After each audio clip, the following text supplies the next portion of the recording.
So today our topic is factors affecting the rate of reaction। कौन कौन से factors हैं जो हमारी रिएक्शन के रेट को अफेक्ट करेंगे। ठीक है, so there are number of factors such as first factor is the nature of reactant, nature of reactants, second is the concentration of reactants, third is the temperature of the system, temperature of the system, fourth is the presence of a catalyst, fifth one is the exposure of radiation, and the last one is the nature of solvent। ठीक है, तो ये कुछ factors हैं जो हमने study करने हैं। बहुत सारे फैक्टर्स होते हैं जो रिएक्शन के रेट को अफेक्ट कर सकते हैं, बट जो हमने स्टडी करने हैं वो कौन कौन से हैं? Nature of the reactants, concentration of the reactants, temperature of the system, presence of a catalyst, exposure of radiation and the nature of solvent. ठीक है, वन बाय वन हम सबको डिस्कस करेंगे, फिर देखेंगे भी कैसे जो है रिएक्शन का जो रेट है वो रिएक्टेंट की नेचर के ऊपर डिपेंड करता है, उनकी कंसंट्रेशन के ऊपर कैसे डिपेंड करता है, टेम्परेचर से कैसे अफेक्ट होता है। ठीक है, अगर कैटलिस्ट वहाँ पे है तो क्या उस पर असर पड़ेगा रिएक्शन रेट में। ओके, अगर हम कुछ रेडिएशंस उसके ऊपर डाल रहे हैं रिएक्शन के अंदर, ठीक है, तो वहाँ पे क्या उसमें रेट में फर्क पड़ेगा, रेट इंक्रीज होगा या डिक्रीज होगा। और लास्ट में हम डिस्कस करेंगे सॉल्वेंट का इफेक्ट। ठीक है, अभी अगर हमारा सॉल्वेंट क्या है, पोलर है, नॉन पोलर है, उससे रिएक्शन रेट में क्या असर होता है। Okay, so first I am going to discuss the first factor, that is the nature of the reactants. Different reactants में डिफरेंट एटम्स होते हैं, जो मॉलिक्यूल्स हमारे होते हैं उनके अंदर क्या होती है, जो एटम्स के अंदर बॉन्डिंग होगी वो डिफरेंट टाइप की होगी। ठीक है, तो हर एक रिएक्टेंट का अपना एक सिस्टम होगा, अपनी एक नेचर होगी। ठीक है, और जो वो जब रिएक्ट करते हैं तो कुछ रिएक्टेंट क्या होंगे, बहुत ईजिली रिएक्ट कर जाते हैं, और कुछ क्या होते हैं, डिफिकल्टी से रिएक्ट करते हैं। फॉर एग्जाम्पल हम बात करते हैं मेटल्स की। ठीक है, हमने पढ़ा हुआ है जो एक्टिव मेटल्स हैं। ठीक है, जो एक्टिव मेटल्स होती हैं, एक्टिव मेटल कौन सी होती हैं, जैसे कि हमारे पास अल्कली मेटल्स हैं। ठीक है, जो अल्कली मेटल्स हैं उनको हम एक्टिव मेटल बोलते हैं, अल्कली और अल्काइल अर्थ मेटल्स। तो जब इनको हम क्या करते हैं, एसिड में डालते हैं, सपोज HCl में या सल्फ्यूरिक एसिड में या किसी और एसिड में डालते हैं, तो वो क्या करते हैं, वहां से फटाफट क्या करते हैं, हाइड्रोजन को डिस्प्लेस कर देते हैं। ठीक है, वहां से हाइड्रोजन क्या होती है, फटाफट रिलीज हो जाती है, और वहां पे क्या बनता है, मेटल का वहां पे हैलाइड फॉर्मेशन हो जाता है। ठीक है, तो ये रिएक्शन बहुत फास्ट होती है एज कंपेयर टू जो हमारे पास नॉन एक्टिव मेटल्स हैं, जैसे ट्रांजिशन मेटल्स हैं कुछ। ठीक है, वहां पे उनको हम नॉन एक्टिव मेटल्स बोलते हैं। तो नॉन एक्टिव मेटल्स को जब हम एसिड में डालते हैं तो वहाँ पे जो हाइड्रोजन है, कुछ मेटल्स तो बड़ी इजीली निकाल देते हैं, मतलब क्या होगा, वो as compare to active metal वो भी स्लो होगा, बट कुछ मेटल क्या है, वो एसिड में से जो हाइड्रोजन डिस्प्लेस ही नहीं कर पाते हैं। ठीक है, तो मीन्स अब ये नेचर है उस रिएक्टेंट की जो दूसरे रिएक्टेंट के साथ रिएक्ट कर रहा है। अभी हमने रिएक्टेंट जो है सेम रखा हुआ है, बट यहाँ पे जो फर्स्ट रिएक्टेंट है वो हमने चेंज कर दिया। उसकी वजह से जो फर्स्ट टाइप की जो रिएक्शन थी जिसमें एक्टिव मेटल से, वो रिएक्शन बहुत फास्ट होती है, जिसमें नॉन एक्टिव मेटल्स हैं उसमें वो रिएक्शन क्या होती है, स्लो होती है। ठीक है, एक ये नेचर है। दूसरी अगर हम बात करते हैं कि जैसे नेचर में हमारे पास वाटर की फॉर्मेशन होती है, वाटर कहाँ से बनता है हमारे पास, combination of hydrogen and oxygen gas से। ठीक है, अब हाइड्रोजन और ऑक्सीजन दोनों ही क्या हमारे एटमॉस्फेयर में होती हैं। अब ऐसा नहीं होता कि हाइड्रोजन और ऑक्सीजन हमेशा आपस में रिएक्ट करती रहती हैं और वाटर बनाई जाती हैं। अगर ऐसा होता तो हमारे अर्थ पे बहुत सारा वाटर होता और प्लैनेट्स पे भी हमें वाटर मिलता। ठीक है, तो बट होता क्या है कि जब हाइड्रोजन और ऑक्सीजन रिएक्ट करती है, कब फास्टली, जब इनको हम क्या करते हैं, इलेक्ट्रिक स्पार्क देते हैं। ठीक है, इलेक्ट्रिक स्पार्क जब नेचर में होता है, ठीक है, जब बिजली हमारी पैदा होती है, ठीक है, इलेक्ट्रिसिटी आती है एटमॉस्फेयर में, ठीक है, तो वो इलेक्ट्रिक स्पार्क का क्या करता है, इस हाइड्रोजन और ऑक्सीजन गैस की जो बॉन्ड्स हैं उनको ब्रेक कर देता है, जिससे वो जो एटम बनते हैं वो कंबाइन करते हैं, in the form of water बन जाते हैं। यही सेम प्रोसेस हम अपनी लैब में भी कर सकते हैं। अगर हम 2 सिलेंडर जो है हाइड्रोजन और ऑक्सीजन के सिलेंडर में से जो गैस है तीसरे सिलेंडर में हम मिक्स करें और उस सिलेंडर में हम क्या करें, कुछ हमने अगर रॉड फिट की हुई है और वहाँ से हम अगर इलेक्ट्रिक स्पार्क उसमें करें तो वो जो हाइड्रोजन गैस और ऑक्सीजन गैस इस सिलेंडर में आई हुई है वो रिएक्ट कर जाएगी और वहाँ पर वाटर फॉर्मेशन हो जाएगा। ठीक है, तो ये डिपेंड करता है हमारा नेचर ऑफ द रिएक्टेंट। जैसे मैं एक एग्जांपल और अच्छी एग्जांपल ले रहा हूँ कि जैसे हमारे पास ऑक्सीडेशन है किसकी, नाइट्रस ऑक्साइड की ऑक्सीडेशन। जब ये नाइट्रस ऑक्साइड क्या करता है, नाइट्रिक ऑक्साइड क्या करता है, ऑक्सीजन से रिएक्ट करता है तो वहाँ पे क्या बनाता है वो NO2 बनाता है। ठीक है, और ये रिएक्शन बहुत फास्ट है। ओके, और अगर हम इसकी एक सिमिलर रिएक्शन लिखते हैं जैसे कार्बन मोनोऑक्साइड है, उसकी भी जब ऑक्सीडेशन होती है वो क्या बनाता है हमारे पास, कार्बन डाइऑक्साइड फॉर्मेशन करता है। अब ये रिएक्शन स्लो है। ठीक है, अब ये क्यों स्लो है, वो क्यों फास्ट है, because of the bonding between the 2 different atom. अब यहाँ पे बाकी सब कुछ सेम है, हमारा 2 रिएक्टेंट जो सेम है, यहाँ पे हमारा जो रिएक्टेंट है उनकी नेचर डिफरेंट है। ये क्या है, नाइट्रिक ऑक्साइड है, that is A carbon monoxide. अब इसकी अपनी नेचर है, उसकी अपनी नेचर है। ठीक है, अब जब ऑक्सीजन के साथ रिएक्ट करेगी तो उनके अंदर जो बॉन्डिंग है नाइट्रोजन ऑक्सीजन और कार्बन ऑक्सीजन के अंदर, उसको ब्रेक करने में हमारी दिक्कत आती है। ठीक है, इसमें इजिली ब्रेक हो जाती है, इसमें क्या आती है, थोड़ी डिफिकल्टी से ब्रेक होती है, इसलिए रिएक्शन स्लो होती है, ये फास्ट हो जाती है। ओके, इसी तरह से हमारे पास रिएक्शन है कि जब हाइड्रोजन की रिएक्शन करते हैं हम हैलोजन के साथ, स्पेशली अगर हमने क्लोरीन के साथ की है तो वहाँ पे HCl गैस बनती है। ठीक है, इसी तरह से जब हाइड्रोजन की ब्रोमीन के साथ रिएक्शन की जाती है वहाँ पे HBr बनती है।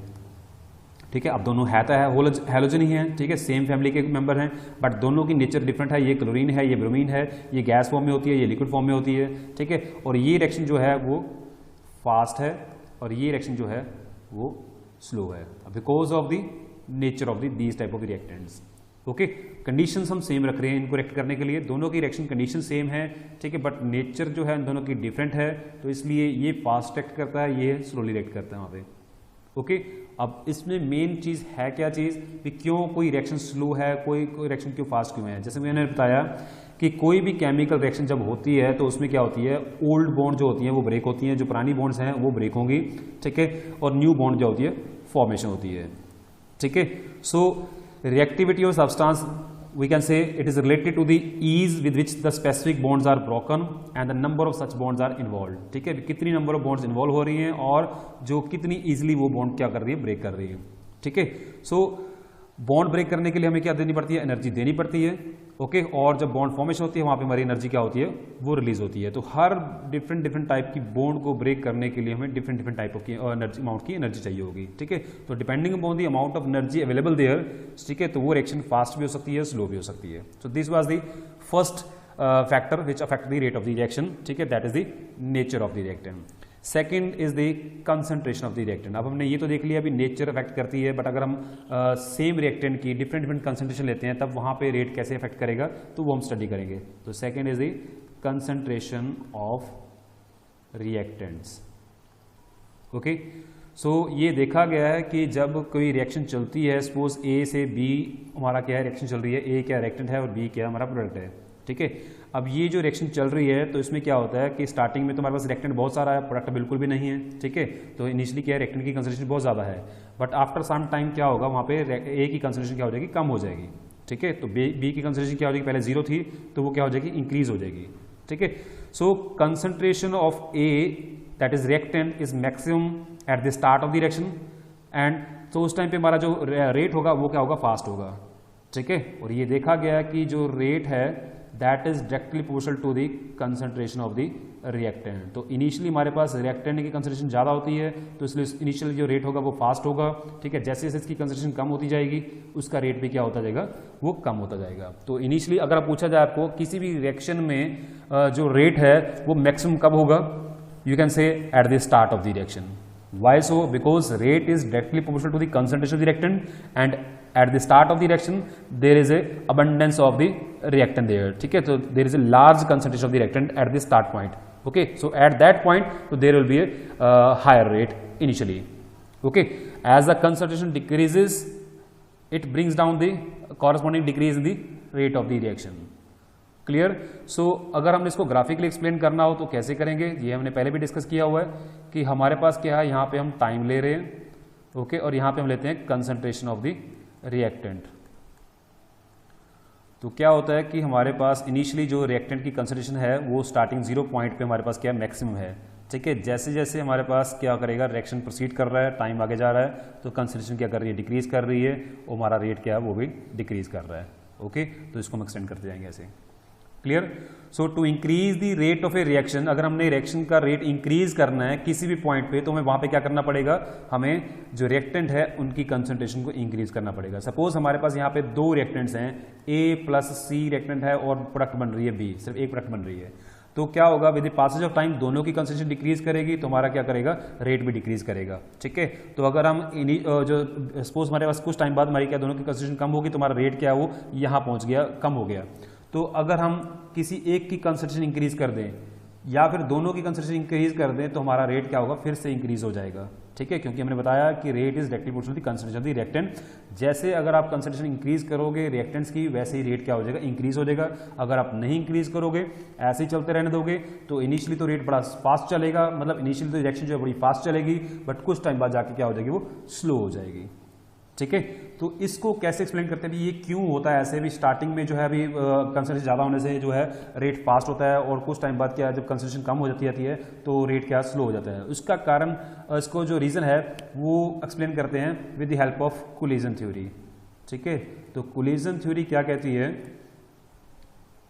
तो कोलिजन थ्योरी कहती है कि जो रेट है that depends upon the number of collision पर सेकेंड। मीन्स जो रिएक्टेंट हैं, सपोज A और C जो रिएक्टेंट्स हैं, उनके अंदर जो नंबर ऑफ कोलिजन्स है, ठीक है, पर सेकंड कितने कोलिजन होते हैं रिएक्टेंट्स के बीच में, उसके ऊपर डिपेंड करेगा, ठीक है। अगर तो हमारे पास क्या है, इनिशियली जैसे हमारे पास कंसंट्रेशन ज़्यादा है, सपोज 100 मॉलिक्यूल इसके हैं और 100 मॉलिक्यूल इसके हैं, तो देयर आर 200 मॉलिक्यूल्स, ठीक है। So they are colliding with each other.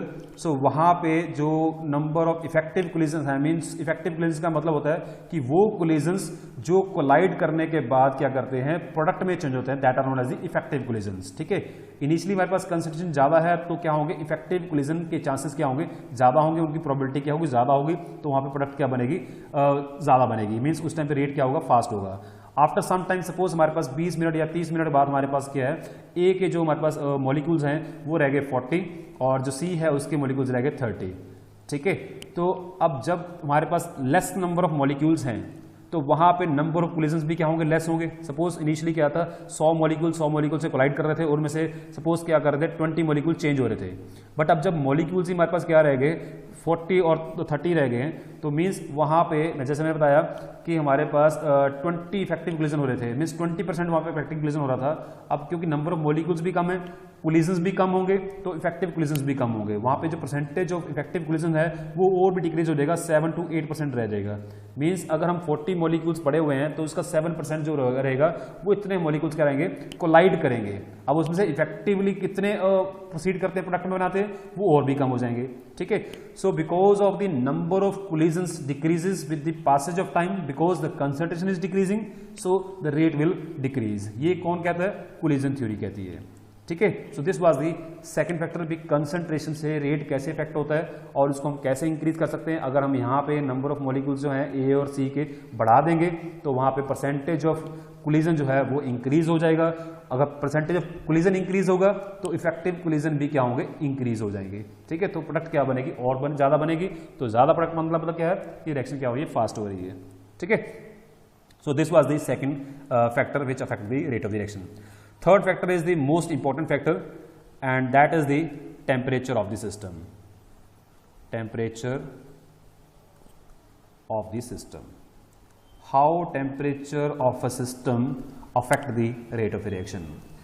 In general ये देखा गया है कि जब टेम्परेचर इंक्रीज करते हैं, ठीक है, तो वहाँ पे जो रेट है ऑलमोस्ट सभी रिएक्शन का जो है वो इंक्रीज करता है। ये देखा गया है, मोस्ट ऑफ द टाइम ऐसे होता है। अगर आप कहोगे 99.99% जो हमारी रिएक्शंस हैं, सभी रिएक्शंस में जब टेम्परेचर इंक्रीज करोगे तो वहाँ पे रेट इंक्रीज होगा ही होगा, ठीक है। So beside increasing the rate of the reaction, in many cases ये भी देखा गया है कि टेम्परेचर समटाइम्स क्या होता है, हमें रिक्वायर्ड होता है किसी रिएक्शन को स्टार्ट करने के लिए। जैसे मैंने बताया था कि हाइड्रोजन और ऑक्सीजन गैस को रिएक्ट करने के लिए वहाँ पे इलेक्ट्रिक स्पार्क चाहिए होता है। तो इलेक्ट्रिक स्पार्क क्या करता है, भी इतना टेम्परेचर इंक्रीज कर देता है इन दोनों मॉलिक्यूल्स का कि इनकी जो बॉन्डिंग है वो ब्रेक कर जाती है, जो इंडिविजुअल बॉन्डिंग है इनके आपस की, ठीक है, और न्यू बॉन्ड जो है हाइड्रोजन और ऑक्सीजन में बननी शुरू हो जाती है, ठीक है। तो ऐसी रिएक्शंस में टेम्परेचर तो रिएक्शन क्या करता है, इनिशिएट भी कर देते हैं, ठीक है। वहां पे जो टेम्परेचर है वो एज ए इनिशिएटर भी काम करता है, ठीक है। तो ये हमारी रिएक्शंस हैं जहां पे टेम्परेचर जो इनिशिएटर काम करता है, और मोस्ट ऑफ द रिएक्शंस में हमारे पास जो है टेम्परेचर से रेट इंक्रीज करता है, ओके। तो ये चीज थी। अब आता है कि ये भी एक चीज देखी गई है कि एक जनरल अप्रोक्सीमेशन ये हमने लगाई है कि जो देखा गया है कि क्या करते हैं कि जब हम किसी भी रिएक्शन का टेम्परेचर इंक्रीज करते हैं, ठीक है, मीन सपोज हमारे पास जो रिएक्शन है वो 25 डिग्री सेल्सियस पे चल रही है, रूम टेम्परेचर पे चल रही है, ठीक है। अगर उस रिएक्शन का हम टेम्परेचर जो इंक्रीज कर देते हैं by 10 degree, mean 35 degree Celsius हमने कर दिया, ठीक है, तो उस टाइम पे जो उसका रेट है ये देखा गया है कि वो या तो डबल हो जाता है, ठीक है, और समटाइम्स कुछ रिएक्शन में वो ट्रिपल भी देखा गया है, ठीक है। मोस्ट ऑफ द रिएक्शंस में अगर हम 10 डिग्री क्या करते हैं, रिएक्शन का टेम्परेचर इंक्रीज करते हैं, ठीक है, तो वहां पे रिएक्शन रेट जो हमारा वो डबल हो जाता है, और कुछ एक रिएक्शन भी हैं जहां पे ऑलमोस्ट ट्रिपल भी हो जाता है। ट्रिपल इन द सेंस भी वो 2.8 या 2.85 भी हो जाता है, ऑलमोस्ट 3 के पास पहुंच जाता है वो, ठीक है। तो इसको हम डिफाइन करते हैं in terms of temperature coefficient. एक हमारे पास यहाँ पे पैरामीटर है टेम्परेचर कॉफिशिएंट, जिसको हम थीटा से लिखते हैं, ठीक है। तो वो क्या कहते हैं यहाँ पे, ये कहते हैं भी एक जनरल अप्रोक्सीमेशन ये देखी गई है कि the rate of most of the chemical reaction becomes double और even triple for every 10 degree rise in temperature. Means अगर किसी रिएक्शन का टेम्परेचर हमने 10 डिग्री इंक्रीज किया, 35 किया, तो रिएक्शन का रेट क्या हुआ, डबल हो गया, ठीक है। अगर हम फर्दर इसका 10 डिग्री इंक्रीज करते हैं तो जो रेट हमारे पास अभी डबल होकर आया था तो उसका भी डबल हो जाएगा, ठीक है, 4 टाइम्स हो जाएगा। Every 10 degree rise in temperature the rate becomes double और इवन समटाइम्स ट्रिपल भी हो जाता है, ठीक है, ये देखा गया है। और जिसको मैंने बोला कि इसको हम डिफाइन करते हैं टेम्परेचर कॉफिशिएंट से। So what is temperature coefficient? So temperature coefficient is nothing but is the ratio of the rate constant of the reaction at 2 different temperature which are differing by 10 degree Celsius. So what is temperature coefficient? It is written as theta 10 because हम 10 degree का difference ले रहे हैं, तो that is equal to the rate constant at temperature T plus 10 degree Celsius, ठीक है, upon the rate constant eight T degree Celsius. अब T क्या है, जो टेम्परेचर स्टार्टिंग में था, और T प्लस 10 क्या है, 10 डिग्री इंक्रीज किया। सो इसको हम लिखेंगे small k, that is the rate constant, T plus 10 upon K T, and it is equal to approximately equal to 2 to 3। Means इसकी जो वैल्यू रहेगी वो या 2 रहेगी या 3 रहेगी, ठीक है। फॉर एग्जाम्पल हम यहाँ पे एग्जाम्पल करते हैं, जैसे हमारे पास एक रिएक्शन है सपोनिफिकेशन ऑफ द एस्टर्स, ठीक है। हमारे पास क्या है, ये इथाइल एसीटेट है, ओके। जब इसकी सपोनिफिकेशन होती है, सपोनिफिकेशन क्या होती है, किसी भी एस्टर को जब हम रिएक्ट कराते हैं बेस के साथ, that reaction is known as the saponification reaction, ठीक है। तो इथाइल एसीटेट को जब हम सोडियम हाइड्रोक्साइड के साथ सपोनिफिकेशन करते हैं तो वहां पे हमारे पास क्या बनता है, एक तो सोडियम एसीटेट बनता है, और प्लस वहां पे हमारे पास इथेनॉल की फॉर्मेशन होती है, ठीक है। और इस रिएक्शन का जो टेम्परेचर कॉफिशिएंट है, मीन्स हमने 2 डिफरेंट 10 डिग्री डिफरेंस में हमने टेम्परेचर के साथ रिएक्शन को किया, तो वहां पे जो हमारा जो थीटा 10 है, मीन्स टेम्परेचर कॉफिशिएंट है, which is equal to rate constant at 308 upon rate constant at 298। अब 298 केल्विन मतलब क्या हुआ कि 25 डिग्री सेल्सियस, ठीक है। उसमें 273 हम केल्विन ऐड करेंगे तो क्या बनेगा हमारा 298 बनेगा, ठीक है। एक हमने रूम टेम्परेचर पे किया, दूसरा हमने 35 डिग्री पे किया, तो उसमें 273 हम ऐड करेंगे तो 308 बन जाएगा, ठीक है। तो एक हमारा 25 डिग्री पे है, दूसरा हमारा 35 डिग्री पे है, उनको हमने केल्विन में कन्वर्ट किया, तो वहां पे जो रेट कांस्टेंट आए दैट इज इक्वल टू 1.75। तो ये देखा गया है। सिमिलरली एक रिएक्शन हमारे पास और है, तो वो है मिथाइल आयोडाइड को, ठीक है, जब हम रिएक्ट कराते हैं सोडियम एसीटेट से, सॉरी सोडियम इथेनोइड से, ओके, तो क्या होता है वहां पे हमारे पास ईथर फॉर्मेशन होती है, ठीक है। इथाइल मिथाइल ईथर बनता है वहां पे, प्लस सोडियम आयोडाइड फॉर्मेशन होती है। और इसका भी जो टेम्परेचर कॉफिशिएंट नोट किया गया 2 डिफरेंट टेम्परेचर पे, K308 upon K298, and that was 2.9, ठीक है। जो उनकी रेशियो थी दैट वाज 2.9। दैट मीन्स यहाँ पे रिएक्शन जो है हमारा वो ट्रिपल हो जाता है, इतनी स्पीड हो जाती है कि वो ट्रिपल हो जाता है उसका रेट कांस्टेंट जो है, रेशो जो है उसकी, ठीक है। सो ये जो इतना हमारे पास सिग्निफिकेंट इफेक्ट है जो टेम्परेचर का, इसको हम कैसे एक्सप्लेन करते हैं, इसको भी हम नंबर ऑफ कोलिजन्स के बेस पे हम एक्सप्लेन करते हैं कि जितने ज़्यादा नंबर ऑफ कोलिजन्स होंगे रिएक्टेंट्स में, उतना ही क्या होगा हमारा जो है रिएक्शन होगा उतना फास्ट हो जाएगा, ठीक है। So increase in the temperature will increase the number of collision and thus the rate of the reaction will increase. But अगर हम ध्यान से देखें, जो हमने पहले पढ़ी हुई है लोअर क्लासेस में, एक हमने थ्योरी पढ़ी हुई है काइनेटिक थ्योरी, ठीक है। अगर हम काइनेटिक थ्योरी की कैलकुलेशंस करते हैं तो वहाँ पे ये देखते हैं कि अगर किसी रिएक्शन का अगर हम टेम्परेचर 10 डिग्री इंक्रीज करते हैं तो वहाँ पे जो नंबर ऑफ कोलिजन्स हैं, तो ये देखा गया कि नंबर ऑफ कोलिजन जो हैं वो सिर्फ और सिर्फ 2% इंक्रीज करते हैं। अगर नंबर ऑफ कोलिजन सिर्फ 2% इंक्रीज करते हैं तो 10 डिग्री राइज करने पे हमारा जो रेट कांस्टेंट है वो डबल कैसे हो सकता है, ठीक है। रिएक्शन जो रेट है वो डबल कैसे हो सकता है या ट्रिपल कैसे हो सकता है, तो मीन्स यहाँ पे तो ये फिर फेल हो जाएगा यहाँ पे कम, ठीक है। तो इसको एक्सप्लेन किया कोलिजन थ्योरी ने बड़े ही अच्छे तरीके से, वो हम देखते हैं भी कोलिजन थ्योरी क्या कहती है इसमें, ठीक है। तो कोलिजन थ्योरी क्या कहती है कि जब हमारे पास क्या होता है, हम किसी रिएक्शन का टेम्परेचर इंक्रीज करते हैं तो वहाँ पे जो रिएक्टिंग मॉलिक्यूल्स हैं उनके अंदर जो इफेक्टिव कोलिजन्स हैं, नंबर ऑफ इफेक्टिव कोलिजन क्या होते हैं वो इंक्रीज हो जाते हैं, ठीक है। अब क्योंकि हमने बोला है कि कोई रिएक्टेंट जब रिएक्ट करते हैं उसमें ठीक है नंबर ऑफ कोलिजन इंक्रीज हुए, बट थ्योरी कहती है, काइनेटिक थ्योरी कहती है कि 10% इंक्रीज करने में 2% कोलिजन इंक्रीज होते हैं। नो डाउट टेम्परेचर इंक्रीज करने से, अगर पहले इसमें एक्सपोज कर लो कि हमारे पास 20% जो थे कोलिजन्स जो थे हो रहे थे, अब क्या हो जाएंगे 22% हो जाएंगे 10 डिग्री पे। अगर ये 25 डिग्री सेल्सियस पे 20% कोलिजन हो रहे हैं तो 35 डिग्री पे क्या होंगे हमारे पास 22% हो जाएंगे।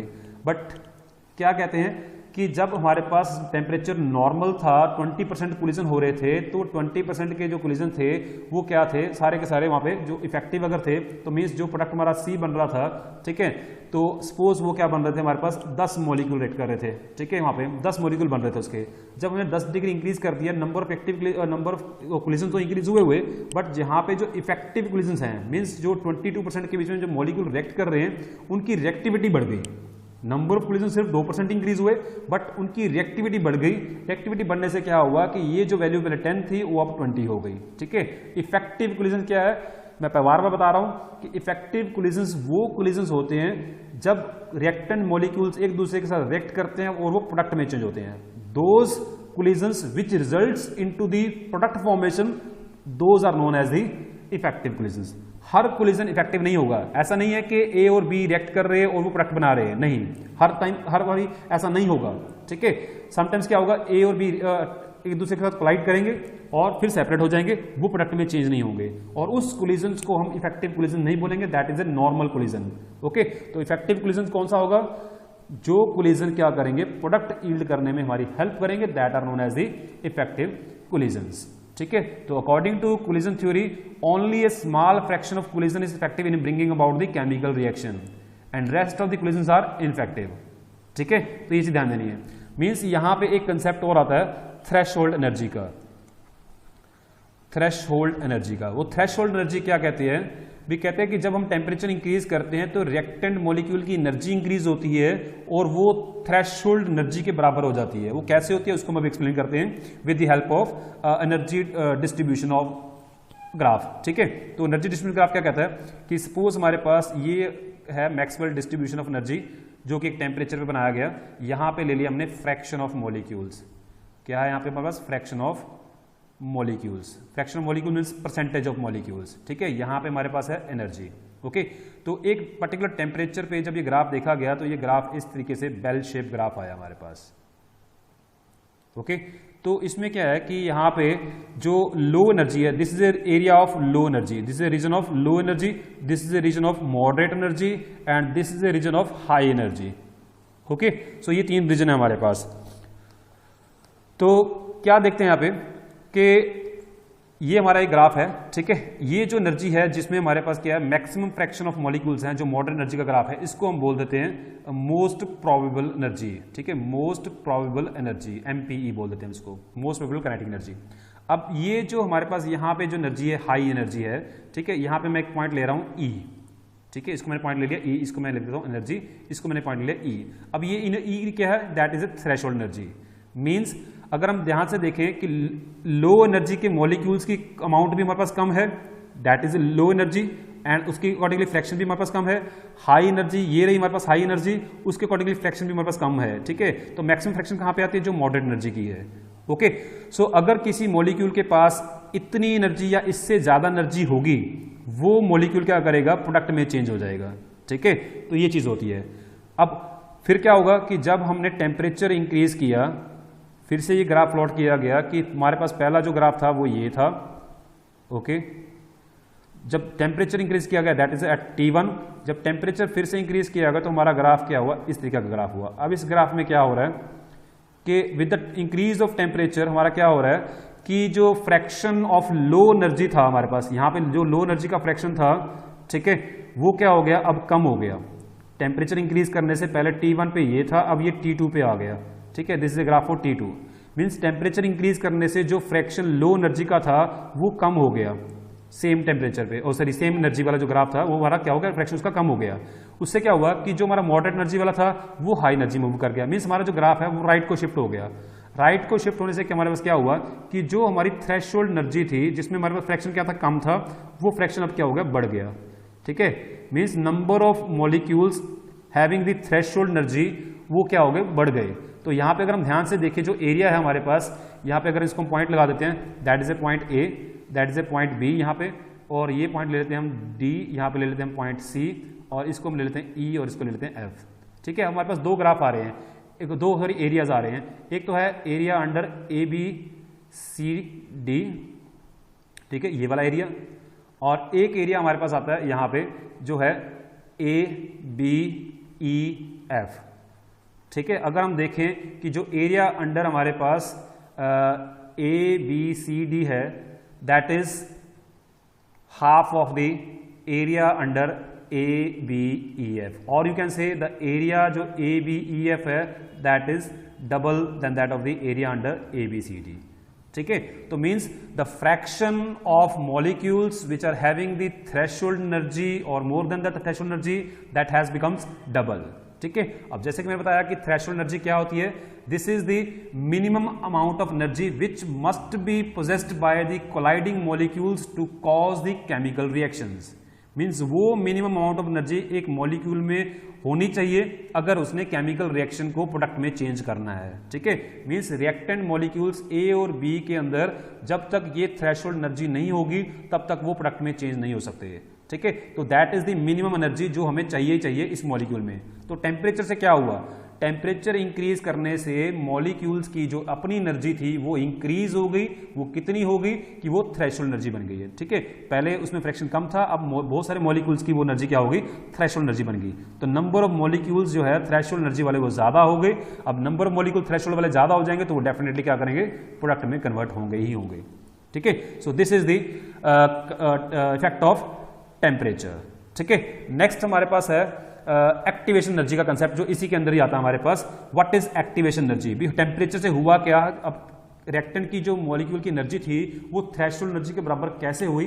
तो मींस टेम्परेचर ने मॉलिक्यूल को क्या कर दिया? वहां पे एक्टिवेट कर दिया, ठीक है। मॉलिक्यूल ने टेम्परेचर ने क्या किया? उनको एक्टिवेट कर दिया, कुछ एनर्जी प्रोवाइड की जिसको हम क्या बोल देते हैं? उसकी एक्टिवेशन एनर्जी बोल देते हैं, ठीक है। That is known as the activation energy. अब ये एक्टिवेशन एनर्जी होती क्या है, ठीक है।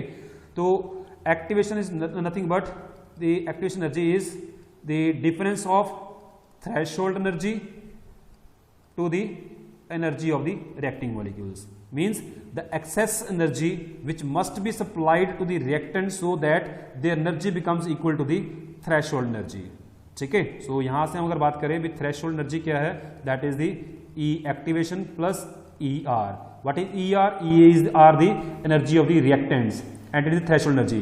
तो मीन्स ये एक्सेस अमाउंट ऑफ एनर्जी जो हम रिएक्टेंट की एनर्जी में ऐड करेंगे कि वो थ्रेशोल्ड एनर्जी के बराबर हो जाए, उसको हम बोलते हैं एक्टिवेशन एनर्जी, ठीक है। और उल्टा हम इसको ऐसे बता सकते हैं, इसको कैलकुलेट कैसे करेंगे हम? विथ थ्रेशोल्ड एनर्जी जो है उसमें से अगर हम रिएक्टेंट की एनर्जी को माइनस कर दें तो वहां पे हमारे पास क्या आएगी? जो एनर्जी आएगी that is known as the activation energy. अब इसको हम ग्राफिकली बताते हैं भी कैसे होता है।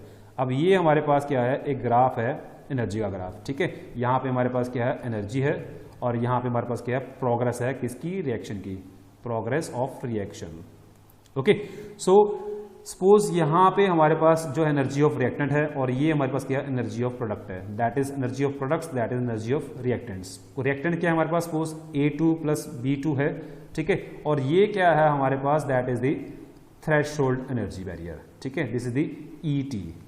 ओके, अब रिएक्टेंट की एनर्जी यहाँ पे है, उनको इतनी एनर्जी चाहिए, ठीक है, अगर हम यहाँ से एनर्जी इसको प्रोवाइड करें कि ये रिएक्टेंट क्या करेंगे, यहाँ तक पहुँचेंगे, ठीक है, जब यहाँ पे पहुँचेंगे तो जब यहाँ पहुँच गए तो उसके बाद वो इजीली प्रोडक्ट में कन्वर्ट हो जाएंगे, बाकी एनर्जी वो रिलीज कर देंगे, वो प्रोडक्ट में कन्वर्ट हो जाएंगे, ठीक है। सो यहाँ पे जब पहुँचेंगे तो वहाँ पे क्या बनेगा, एक कॉम्प्लेक्स बनेगा। वो कैसा कॉम्प्लेक्स बनेगा, यहाँ पे इस टाइप का कॉम्प्लेक्स बनता है जिसको हम बोलते हैं एक्टिवेटेड कॉम्प्लेक्स कह देते हैं, ठीक है। तो मीन्स इनिशियली रिएक्टेंट की एनर्जी कम थी, क्यों, उनके अंदर बॉन्ड क्या थी, वो स्ट्रॉन्ग थी। जैसे ही हमने टेम्परेचर इंक्रीज किया, उनकी अपनी जो बॉन्ड्स हैं, ए के अंदर जो बॉन्ड्स है और बी के अंदर जो बॉन्ड्स है वो वीक होनी शुरू हुई और उनकी एनर्जी क्या हुई, इंक्रीज होनी शुरू हो गई। They are gaining the energy by the temperature, ठीक है। तो वहां पे जब वो थ्रेशोल्ड एनर्जी बैरियर पे पहुंच जाते हैं, वहां पे वो एक इस तरह का एक्टिवेटेड कॉम्प्लेक्स फॉर्मेशन करते हैं, ठीक है। उसके बाद क्या होता है, इनकी अपनी जो पुरानी बॉन्ड्स हैं, जो ये डैश बॉन्ड दिखाई हुई हैं, वो ब्रेकअप हो जाती हैं, ठीक है। तो वो ब्रेकअप हो गई और यहाँ पे न्यू बॉन्ड बननी शुरू हो जाती है। तो ये ब्रेकअप होकर बॉन्ड्स क्या करती हैं, ये स्ट्रॉन्ग हो जाती है और यहाँ से बॉन्ड होकर ये वाली स्ट्रॉन्ग बननी शुरू हो जाती है। तो यहाँ पे हमारे पास क्या बनते हैं, AB टाइप के दो मॉलिक्यूल्स यहाँ फॉर्मेशन होते हैं, तो वो बन के हमारा प्रोडक्ट, ठीक है। तो यहाँ पे प्रोडक्ट फॉर्मेशन हो गई। तो ये रिएक्शन हुई कैसे कि A और A की एनर्जी जो है और B और B की एनर्जी जो है वो इंक्रीज हुई विद टेम्परेचर, और वहाँ पे क्या बना, हमारे पास एक एक्टिवेटेड कॉम्प्लेक्स फॉर्मेशन हुआ। और एक्टिवेटेड कॉम्प्लेक्स फॉर्मेशन के बाद क्या हुआ कि ये जो बॉन्ड्स हैं वो ब्रेकअप हो गई और यहाँ पे A और B के बीच में न्यू बॉन्ड जो है वो फॉर्मेशन शुरू हो गई, ठीक है। तो ये जो एक्टिवेटेड कॉम्प्लेक्स होता है, that is having a very short lifespan, so it split into the product very immediately, ठीक है। So activation energy plays a very important role in comparing the rate of the reaction। अब जैसे हमने पीछे एक reaction की थी, example दी थी कि हमारे पास NO जब रिएक्ट करता है ऑक्सीजन के साथ तो वहां पे NO2 फॉर्मेशन होती है और ये रिएक्शन हमारे पास क्या होती है, फास्ट होती है। इसी तरीके से जब कार्बन मोनोऑक्साइड रिएक्ट करता है ऑक्सीजन के साथ तो वहां पे कार्बन डाइऑक्साइड फॉर्मेशन होती है और ये स्लो होती है। अब इस केस में क्या हो रहा है कि जब ऑक्सीडेशन होती है नाइट्रिक ऑक्साइड की, तो इसकी एक्टिवेशन एनर्जी क्या होती है, बहुत कम होती है। मींस इसकी पहले से एनर्जी हाई होती है, इसको एक्टिवेट करने के लिए एनर्जी कम देनी पड़ती है। तो जितनी कम एनर्जी इसको प्रोवाइड करेंगे उतना जल्दी क्या करेगा, थ्रेशोल्ड बैरियर को क्रॉस करेगा, ठीक है। So only a small increase in energy enables this species to cross this barrier, ठीक है, और वहां पे वो इजिली जो है NO2 में कन्वर्ट हो जाता है। बट अगर हम बात करते हैं कार्बन मोनोऑक्साइड की, ठीक है, इस केस में जो एक्टिवेशन एनर्जी है वो हाई है। मींस कार्बन डाइऑक्साइड की अपनी एनर्जी क्या बहुत लो है, ठीक है, उसको ज्यादा अमाउंट ऑफ एनर्जी में प्रोवाइड करनी पड़ती है to cross that activation barrier, ठीक है। सो इस केस में हमारा जो रिएक्शन है वो क्या होता है, स्लो होता है। अगर हम टेम्परेचर इंक्रीज करते हैं तो रिएक्शन और भी फास्ट हो जाती है, ठीक है। So if the activation energy is low for any reaction, that reaction will be fast, and if the activation energy is high for any reaction and that reaction will be slow. तो उस case में जो हम define करते हैं भी rate of reaction की हमारी एक इक्वेशन आती है कि जो रेट ऑफ रिएक्शन है उसको हम कैसे लिखते हैं, that is equal to Z e⁻ upon RT। अब इसमें Z क्या है, that is the collision frequency.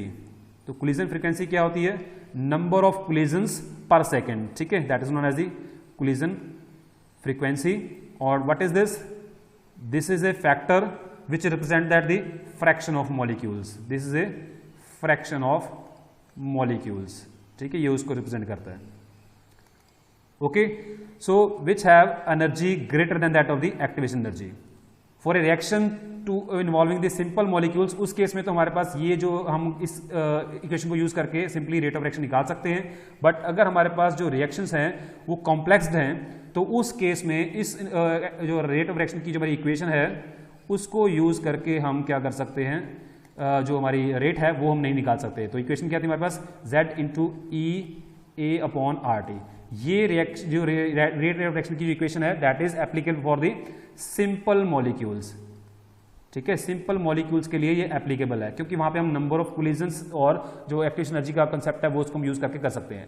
But अगर हमारे पास कॉम्प्लेक्स मॉलिक्यूल्स हैं, ठीक है, मींस हमारे पास नंबर ऑफ एटम्स क्या उसमें ज्यादा इन्वॉल्व हो रहे हैं, कॉम्प्लेक्स मॉलिक्यूल्स हैं, तो हम जानते हैं कि जब हमारे पास क्या होते हैं कॉम्प्लेक्स मॉलिक्यूल्स होते हैं तो वो सिंगल स्टेप में रिएक्शन नहीं चलती हैं, वो क्या करती है नंबर ऑफ स्टेप्स में रिएक्शन चलती हैं। ठीक है, तो वहां पे एक फैक्टर जो है वो बहुत इंपॉर्टेंट आ जाता है, वो है प्रोबेबिलिटी फैक्टर। वहां पे ओरिएंटेशन फैक्टर जिसको हम प्रोबेबिलिटी फैक्टर भी कहते हैं और स्टीरिक फैक्टर भी कहते हैं, वो बड़ा इंपॉर्टेंट रोल प्ले करता है। ठीक है, प्रोबेबिलिटी फैक्टर, स्टीरिक फैक्टर और इसको बोलते हैं हम ओरिएंटेशन फैक्टर। ठीक है, क्यों? क्योंकि अगर हमारे पास मॉलिक्यूल्स की ओरिएंटेशन प्रॉपर नहीं है तो उस केस में जो हमारे कोलिजन्स हैं वो इफेक्टिव नहीं होंगे। ठीक है, सपोज जैसे हम बात करते हैं हाइड्रोजन और आयोडीन गैस जब रिएक्ट करती हैं, वैसे मैं सिंपल रिएक्शन की बात कर रहा हूं, ये जो मैं बात कर रहा था ये हमारी कॉम्प्लेक्स रिएक्शन की बात थी। अब सिंपल रिएक्शन में भी ऐसा होता है कि हमारे पास जो ये बनता है HI बनते हैं। ठीक है, अगर हमारे पास HH और II इस ओरिएंटेशन में आएंगे और कोलाइड करेंगे तो हमारे पास HI की फॉर्मेशन नहीं होगी, वहां पे बिल्कुल भी नहीं होगी। अगर हमारे पास HH इस तरीके से और II की ओरिएंटेशन भी क्या होगी इस तरीके से होगी, तो वहां पे ये बॉन्ड जब ये कोलाइड करेंगे तो ये बॉन्ड क्या होंगी इजिली ब्रेक हो जाएंगी और इनके अंदर जो न्यू बॉन्ड्स हैं वो इजिली फॉर्म हो जाएंगी। तो वहां पे जो हमारा एक्टिवेटेड कॉम्प्लेक्स है वो बन जाएगा इजिली और उसके बाद वो एक्टिवेटेड कॉम्प्लेक्स जो है वो प्रोडक्ट में इजिली जो कन्वर्ट हो जाएगा। ठीक है, तो इसलिए एक ओरिएंटेशन फैक्टर भी बहुत इंपॉर्टेंट रोल प्ले करता है। तो वहां पे हमारी जो इक्वेशन बनती है रेट ऑफ रिएक्शन की वो क्या बन जाती है, rate of reaction is equal to P Z E raise to power EA upon RT। ठीक है, तो P क्या है, that is the probability factor और orientation factor which varies from unity to 10⁻⁻8। ये वेरी करता है 1 से लेकर 10⁻8 तक depending upon the nature of the reactant. ठीक है, तो ये थे हमारे 3 फैक्टर जो हमने आज डिस्कस किए। इसके बाद प्रेजेंस ऑफ कैटलिस्ट, रेडिएशंस और जो नेचुरल सॉल्वेंट है वो हम कल डिस्कस करेंगे।